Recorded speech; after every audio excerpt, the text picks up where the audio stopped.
ዋርካ ኮፊ ኃላፊነቱ የተወሰነ የግል ማህበር ከአዲስ አበባ ባህልና ኪነ ጥበብ ቢሮ ጋር በመተባበር የኢትዮጵያ የቡና ባህል ፌስቲቫል የካቲት 14 ቀን 2018 ዓ.ም በአድዋ ድል መታሰቢያ ሙዚየም እንደሚያካሂድ ገልጿል። ፌስቲቫሉ የኢትዮጵያን የቡና ስነ ስርዓት ባህል ለመጠበቅ ለማበረታታትና ለቀጣይ ትውልዶች ለማስተላለፍ የተዘጋጀ እንደሆነም ተቋሙ በሰጠው ጋዜጣዊ መግለጫ አስታውቋል። በዚህ ፌስቲቫል ላይ ከተለያዩ ክልሎች የመጡ እናቶች እንደሚታደሙ፣ የፓናል ውይይት እንደሚካሄድና እናቶች ቡና እየጠጡ ይከውኗቸው የነበሩ የእደ ጥበብ ስራዎች ክንውን ጨምሮ በርካታ ኩነቶች እንደሚኖሩም ሰምተናል። በሁሉም የኢትዮጵያ አካባቢ ያለ የግንኙነት ሰንሰለቱን ቦንድ የምንለውን የሚያጠነክር የሚያያይዝ ያለ ህግ ያለ ደንብ በሞራል ብቻ የሚያስተሳስር ትልቅ አውድ ነውና ቡና ያንን የኢትዮጵያ ቡና አፈላል ስነ ስርዓት ነው የምናከብረው። የትኛውም አካባቢ የሚፈላበት መንገድ፣ የሚቀርብበት መንገድ፣ የሚበሉት ቁርሶች፣ የምንጠቀምበት ሰዓት ይለያይ እንጂ ሁሉም ኢትዮጵያዊ ቡና ሲፈላ መርቆ ይጀምራል።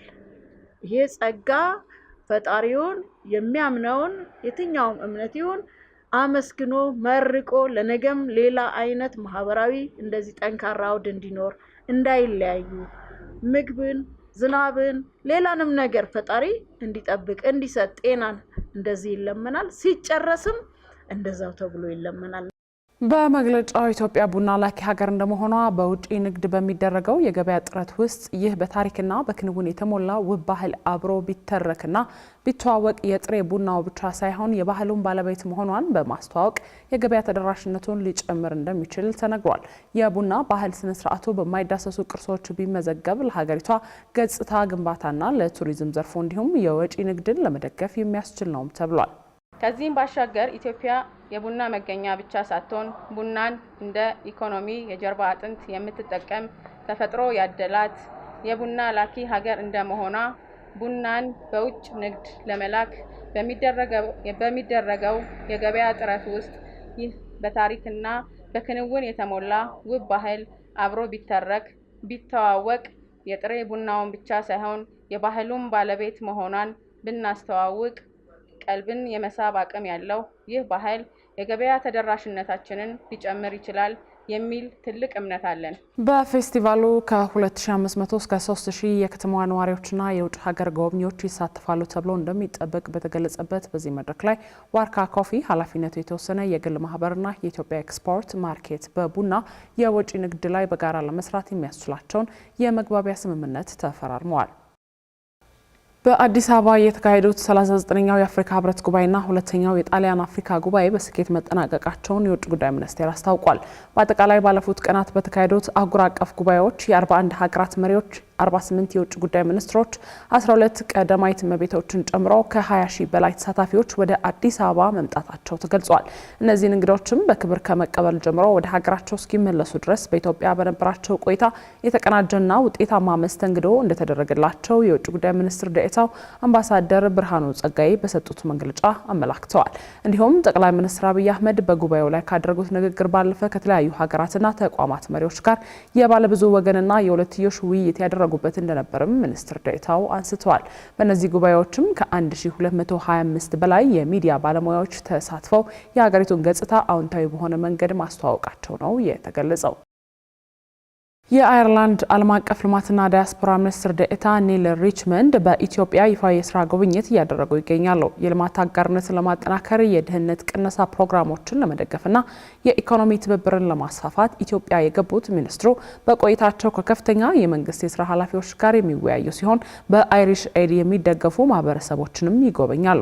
ሚኒስትሩ በኢትዮጵያ በሚኖራቸው ቆይታ ሀገራቸው በጤና በስርዓተ ጾታ እኩልነትና በጾታዊ ጥቃት ሰለባዎች ላይ ለምታደርገው ድጋፍ ልዩ ትኩረት እንደሚሰጡ ሲጠቀስ በተለይም በሶማሌ ክልል የህፃናትን የተመጣጠነ ምግብ እጥረት ለመቅረፍ የጀመረችው የ50 ሚሊዮን ዩሮ ድጋፍ አካል የሆኑ ፕሮጀክቶችንና የተጋላጭ ስደተኞች ጥበቃ ስራዎችን እንደሚጎበኙም ይጠበቃል።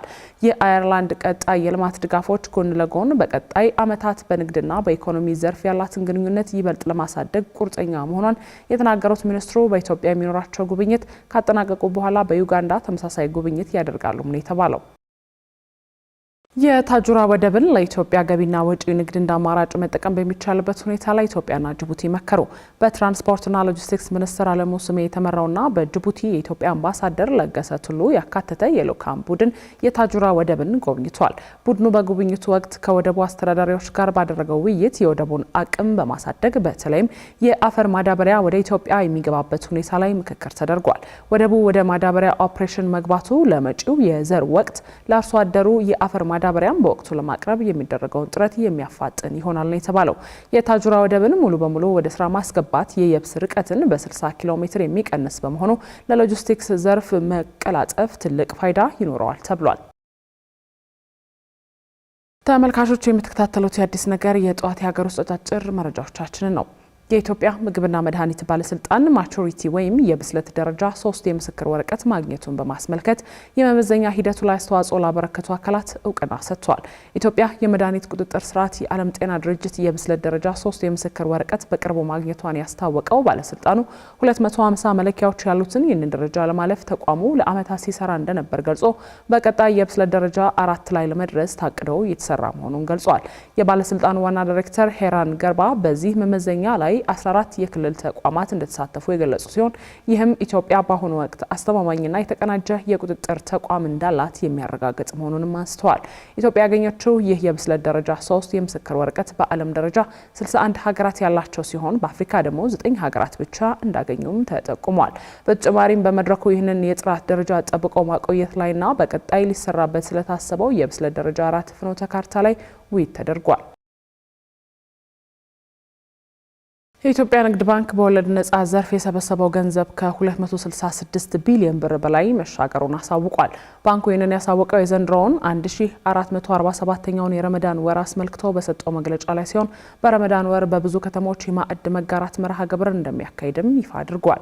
እንዲሁም በረመዳን ወር የመረዳዳት እንዲሁም የቁጠባ ባህልን የሚያዳብሩ 2 ዋና ዋና መርሃ ግብሮች እንደሚካሄዱ የገለጸው ባንኩ መርሃ ግብሮቹም የዘካና የኢድ ቁጠባ አገልግሎቶች መሆናቸውን አሳውቋል። በሌላ በኩል የዘካ ከፋዮች በክፍያ ወቅት የሚያወጡትን የጊዜና የገንዘብ ወጪን ከመቆጠብ አኳያ ከጥሬ ገንዘብ ዝውውር ጋር የተቀመጡ ገደቦችን ህጋዊ በሆኑ አማራጭ መንገዶች በመጠቀም የሚኖረውን መጉላላት በእጅጉ ይቀንሳል ነው የተባለው። እንዲሁም የዘካ ተቀባዮች የተመጽዋችነት ስሜት ሳይሰማቸው የባንክ አገልግሎት ተጠቃሚ እንዲሆኑና የቁጠባ ባህላቸውን እንዲያዳብሩ መርሃ ግብሩ ይረዳል ነው የተባለው።